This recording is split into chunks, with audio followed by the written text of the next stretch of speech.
낭망할 수밖에 없는 실수나 오판을 할 때가 있습니다.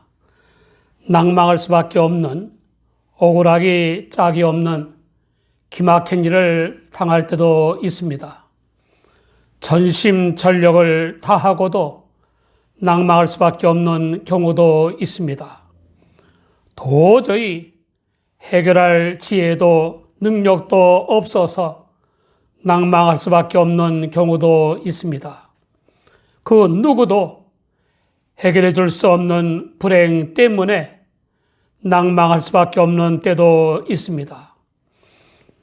원인이 무엇이든지 간에 낭망할 수밖에 없을 때 쉽지는 않으나 자기를 객관시해야 합니다.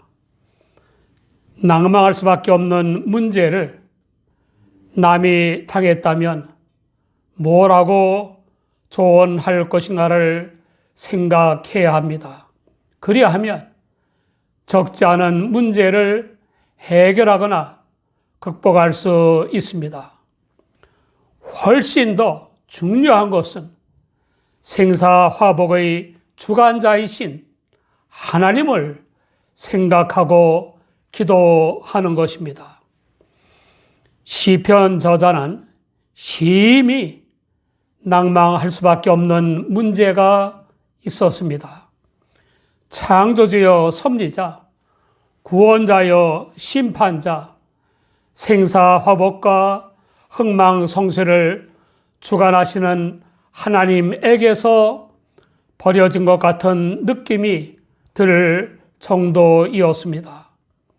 그는 내 하나님이여, 내 영혼이 내 속에서 낭망이 되므로 내가 요단 땅과 헤르몬과 미살산에서 주를 기억하나이다. 주의 폭포 소리에 깊은 바다가 서로 부르며 주의 파도와 물결이 나를 엄몰하도소이다 라고 했습니다. 마음과 정신의 낭망이 되는 정도가 아니라 영혼이 속에서 낭망이 된다는 것입니다. 죽을 힘을 다해도 해결이 안 되고 극복도 안 되어서 영혼까지 낭망이 된다는 것입니다. 심적인 낭망이나 정치적인 낭망으로 목숨을 끊거나 혹은 영혼의 낭망으로 목숨을 끊는 이들이 있습니다. 통치자들과 침략 전쟁을 일으킨 전범자들 중에도 대량 살상이나 대량 파괴나 대량 약탈이나 하다가 망해서 낭망하여 목숨을 끊은 이들이 있습니다. 너나 할 것 없이 꼭 알아야 할 것이 있습니다. 모든 인간의 공통적인 본성은 비저성과 죄성, 이기성과 모순성, 자율성과 의존성, 상대성과 불완전성, 가능성과 한계성, 나약성과 필멸성입니다. 그러므로 모든 인간은 주제를 알고 성령을 좇아 겸손한 마음으로 회개하고 주 하나님을 믿어야 하는 것입니다. 그래야 자기 뜻이나 소원대로 안 됐다고 낭망하지 않고 죽지도 않고 자기 속에 심겨진 주 하나님의 뜻을 좇을 수 있는 것입니다. 낭망 중에 주 하나님의 지혜와 능력을 얻어서 해결하거나 극복하여 승화된 삶을 살 수 있는 것입니다. 영혼까지 낭망한 시편 저자는 요단 땅과 헤르몬 산과 미살 산에서 주 하나님을 기억했습니다. 영혼까지 낭망하게 되는 문제가 주 하나님의 징계와도 관련된 것임을 깨달았습니다. 주 하나님의 폭포 소리에 깊은 바다가 서로 부르면서 일으키는 파도와 물결이 자기를 휩쓸었다는 것입니다. 이사야 54장 7절 이하에 내가 잠시 너를 버렸으나 큰 긍휼로 너를 모을 것이요 내가 넘치는 진노로 내 얼굴을 내게서 잠시 가리웠으나 영원한 자비로 너를 긍휼히 여기리라. 내 구속자 여호와의 말이니라 라고 했습니다. 다행히도 시편 저자는 낭망하게 된 상태에서 낭망에 얽매이지 않고 주 하나님을 기억했습니다. 주 하나님을 원망하는 대신에 회개하는 심정으로 주 하나님의 우주보다 깊고 넓은 사랑을 기억하며 기도했습니다. 낮에는 하나님께서 그 인자하심을 베푸시고 밤에는 그 인자를 베푸신 하나님을 기리는 찬송이 있어서 생명의 하나님께 기도한다는 것입니다.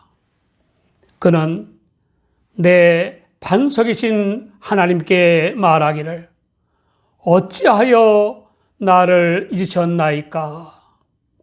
내가 어찌하여 원수의 압제로 인하여 슬프게 다니나이까 하리로다 라고 했습니다.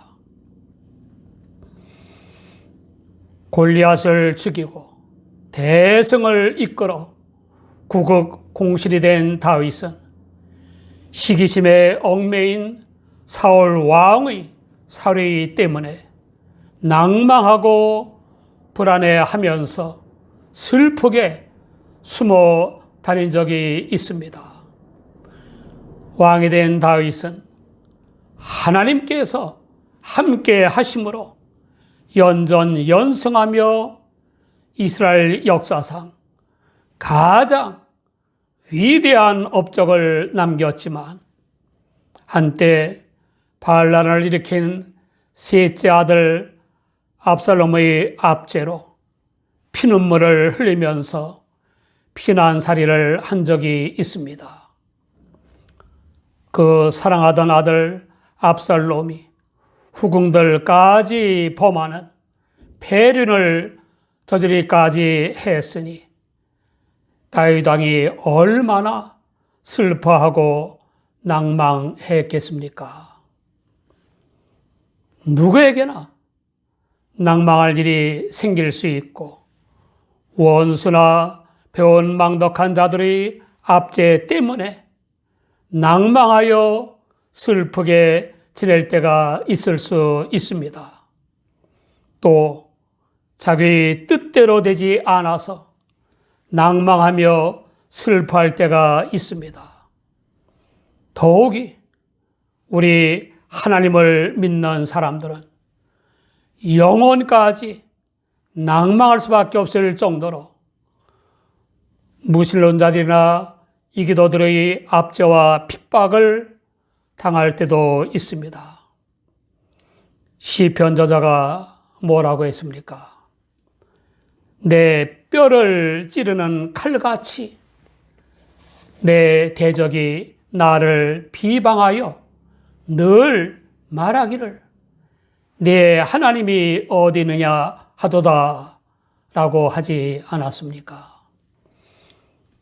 모든 하나님의 징계, 모든 슬픔, 각양각색의 원수들의 압제와 핍박과 비방과 조롱으로 인한 각고와 슬픔 등의 낭만거리는 영원한 반석이신 하나님께 기도할 거리입니다.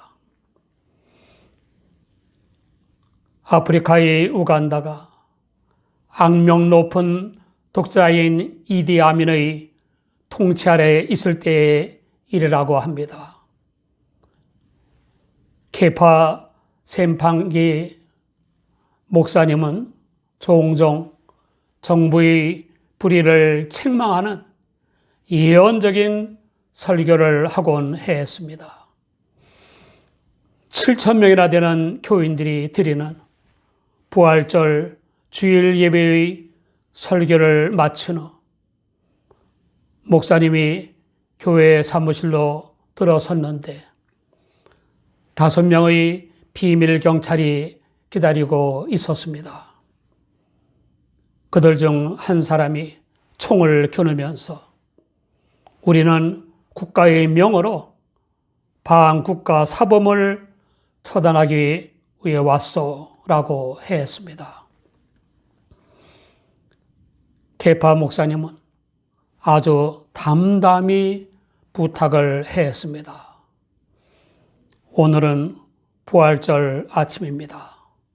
나는 부활을 믿는 사람으로 죽는 것이 전혀 두렵지 않지만 나에게 2분의 시간을 주신다면 잠시 주님께 기도를 드리고 생을 마무리하고 싶습니다.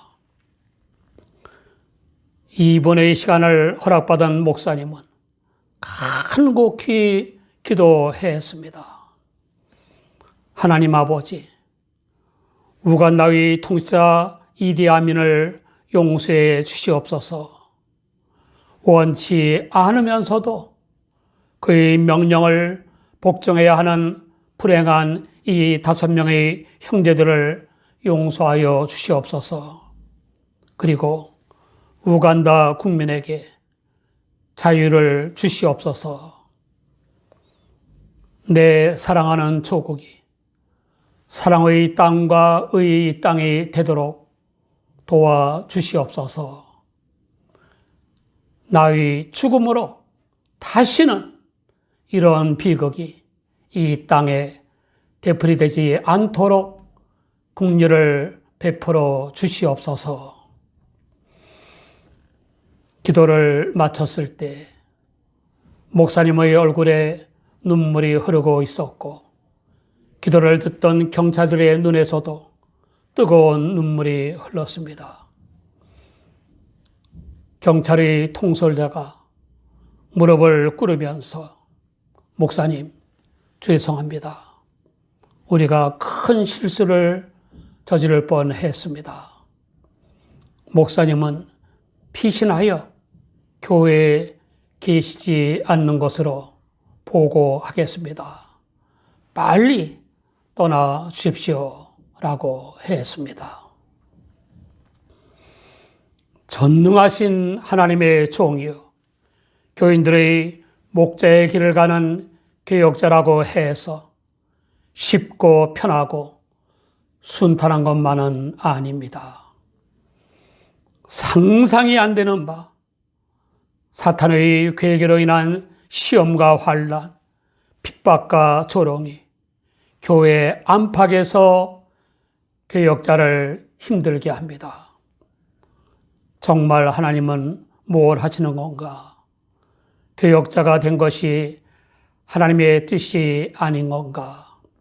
아니면 나를 잊으신 건가?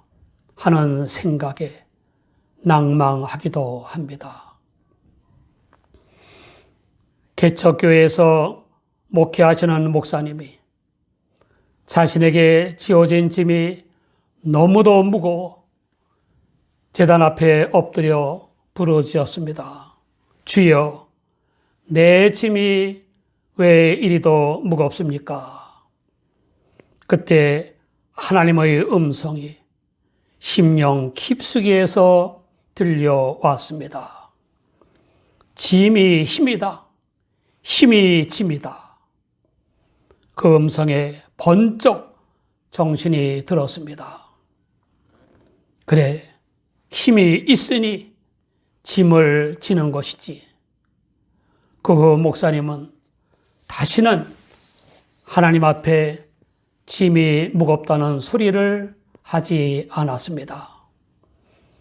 대신 짐이 무거울 때는 그 무거운 짐을 질 수 있는 힘을 주신 하나님을 찬양했습니다. 시편 40장 2절 이하를 보면 나를 기가 막힐 웅덩이와 수렁에서 끌어올리시고 내 발을 반석 위에 두사 내 걸음을 견고케 하셨도다. 새 노래, 곧 우리 하나님께 올릴 찬송을 내 입에 두셨으니 많은 사람이 보고 두려워하여 여호와를 의지하리로다 라고 했습니다. 기도한 대로 응답되지 않아서 낭망할 거리들이 실은 하나님의 보다 차원 높은 응답 때문임을 깨달은 은혜로운 기도가 있습니다. 미국 남북 전쟁 때 한 무명의 병사가 드린 기도입니다. 주님, 출세를 위해 힘을 구했으나 당신은 순종을 배우도록 저에게 연약함을 주셨습니다. 주님, 저는 위대한 일을 하고자 건강을 구했으나 당신은 그보다 더 선한 일을 하도록 저에게 병을 주셨습니다. 주님, 저는 행복을 위해 부귀를 구했으나 당신은 지혜로운 자가 되도록 저에게 가난을 주셨습니다. 주님, 저는 만민으로부터 우러러 존경받는 자가 되려고 명예를 구했으나 당신은 저를 비참하게 하시어 당신만 바라보게 하셨습니다. 주님, 저는 삶의 즐거움을 위해 모든 것을 소유하고자 구했으나 당신은 모든 사람에게 즐거움을 주는 삶으로 인도해 주셨습니다. 주님, 비록 제가 당신께 기도한 것은 하나도 받지 못했다 하더라도 당신이 저에게 주시고자 하는 모든 것을 주셨으니 참으로 감사드립니다. 사랑하는 여러분, 주 하나님을 믿는 사람이나 안 믿는 사람이나 다 갖가지 원인으로 낭망할 때가 있습니다. 자기를 객관시하는 것이 다소나마 도움이 되지만 결정적인 도움이 되는 것은 주 하나님을 바라며 기도하는 것입니다. 주 예수님이 대속의 십자가가 눈앞에 닥쳤을 때 조금 나아가서 얼굴을 땅에 대시고 엎드려 기도한 내용이 마태복음 26장 39절 후반입니다. 내 아버지여, 만일 할만하시거든 이 잔을 내게서 지나가게 하옵소서. 그러나 나의 원대로 마옵시고 아버지의 원대로 하옵소서. 우리 모두 내 영혼아, 내가 어찌하여 낭망하며 어찌하여 내 속에서 불안하여 하는고. 너는 하나님을 바라라. 나는 내 얼굴을 도우시는 내 하나님을 오히려 찬송하리로다 라고 기도하시기 바랍니다.